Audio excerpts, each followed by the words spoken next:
Olá pessoal, tudo bem com vocês? Vamos começar hoje o nosso curso de Teoria Geral do Processo, aqui na rede CETEPS. Eu sou a professora Manoele Cola e nós estudaremos juntos várias aulas para conhecer melhor esse universo do processo, da Teoria Geral do Processo.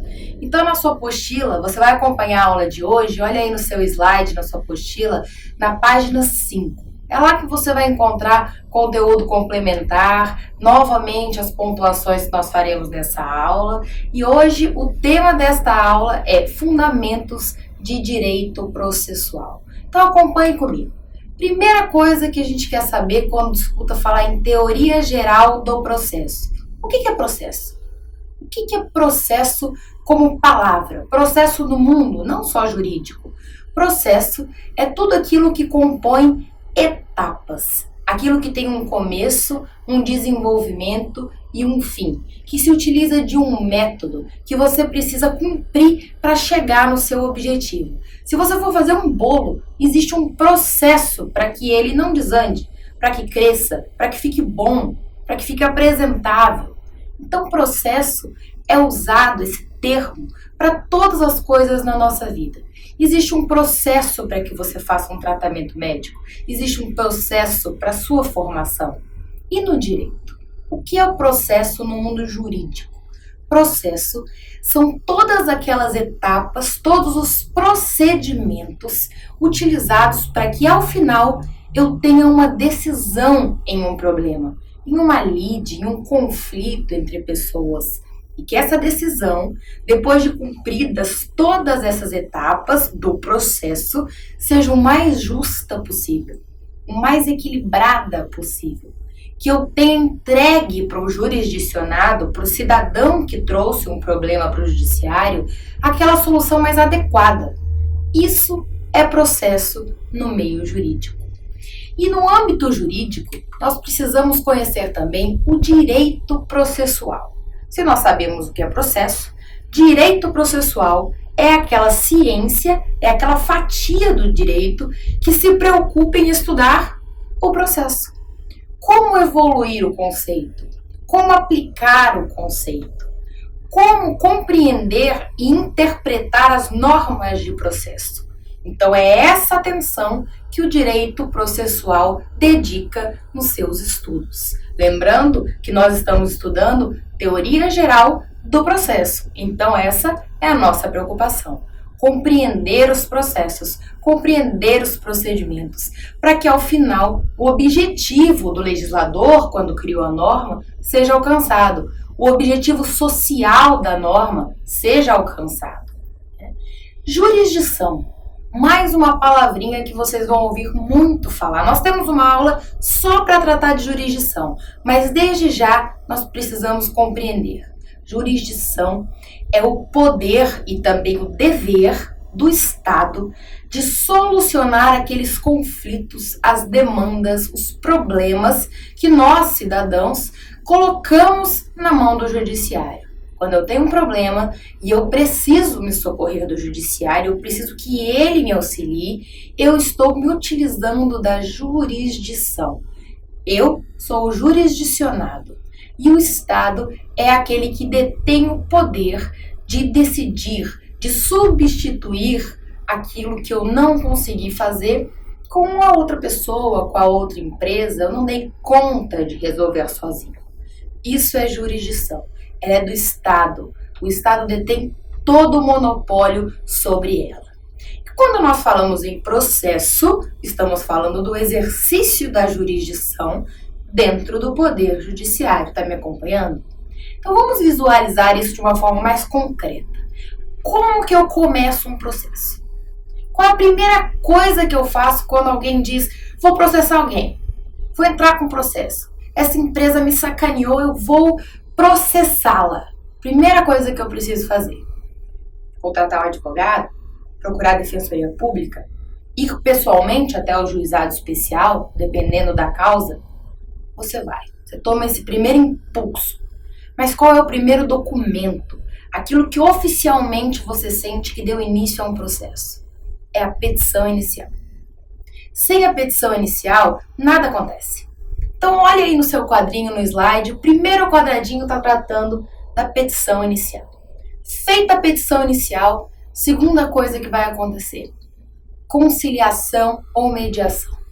O Estado convoca as partes para que elas tentem novamente conversar, dialogar, chegar num acordo, cada um abrir mão um pouquinho. Vamos ver se a gente evita que esse processo vá adiante, que essa causa vá adiante e solucione ali. Esse é o objetivo. Também teremos uma aula somente para tratar desses métodos com mais profundidade. Terceiro quadradinho que você vê aí, contestação ou defesa. É o momento em que a parte demandada, o réu, é chamado a apresentar a sua versão, os seus argumentos, as suas provas. Em seguida, a fase instrutória tem início. Fase de instrução. O momento em que eu produzo aquelas provas que eu não tinha como trazer com a petição inicial ou com a contestação, que é a minha defesa. E nessa fase de instrução, o que acontece?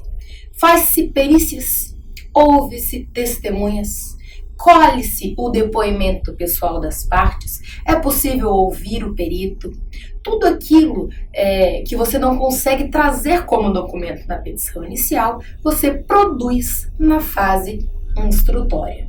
Depois de todo esse trâmite, que não é tão simples e tão enxuto quanto parece, nós chegamos a um processo bem instruído, fomentado de informações.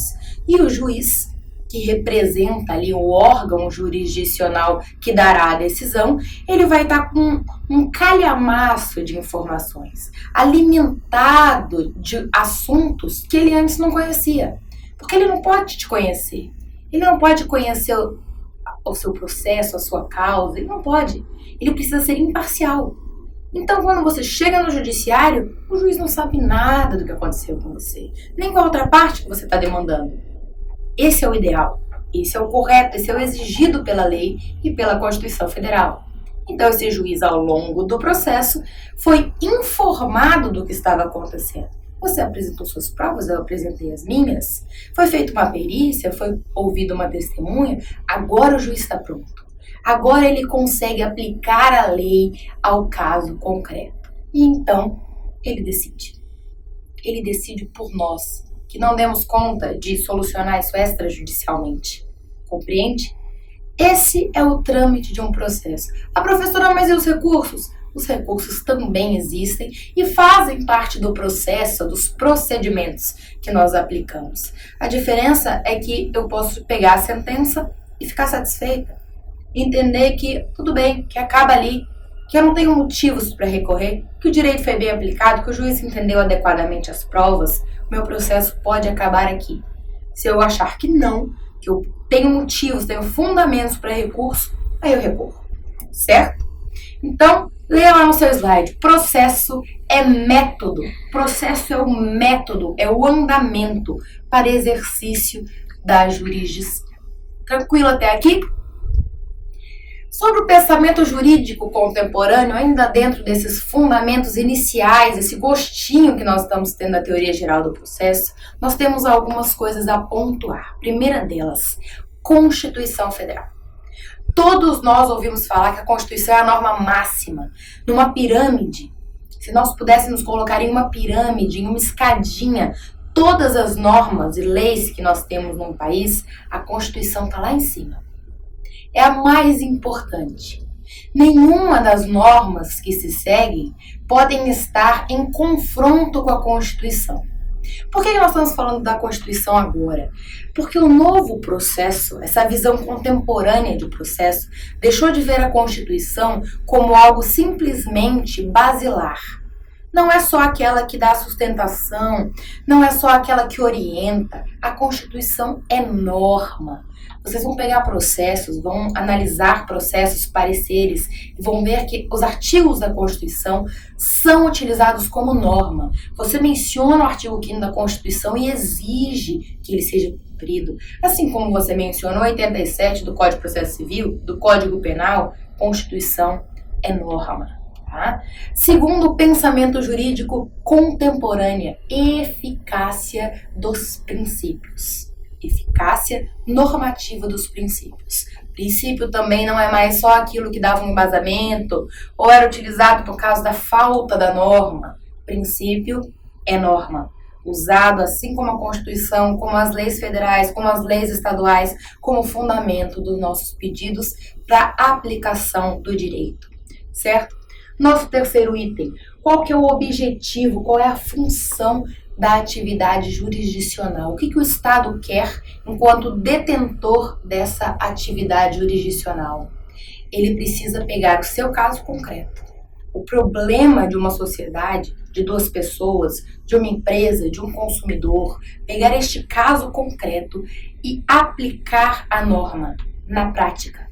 Ela sai do abstrato, ela sai do mundo das ideias, de quando o legislador a criou, e efetivamente ela surte efeito naquele problema, naquele caso concreto. Esse é o objetivo da jurisdição, certo? E por último, expansão e consagração dos direitos fundamentais. Eles saem também daquele norte que a Constituição dava como direitos a serem alcançados, almejados, para algo aplicável na norma. Eu tenho a norma, eu tenho o direito fundamental aplicado na prática, certo? Então, na aula de hoje, nós tratamos sobre os fundamentos do direito processual. Vimos o que é processo, o que é procedimento, um pouquinho sobre a jurisdição e o pensamento jurídico contemporâneo. Como é que o jurídico vê atualmente algumas situações que antes eram mais amenas e hoje muito mais aplicáveis, certo? Espero que vocês tenham aproveitado, tirem suas dúvidas, façam seus exercícios e nós nos vemos na próxima aula.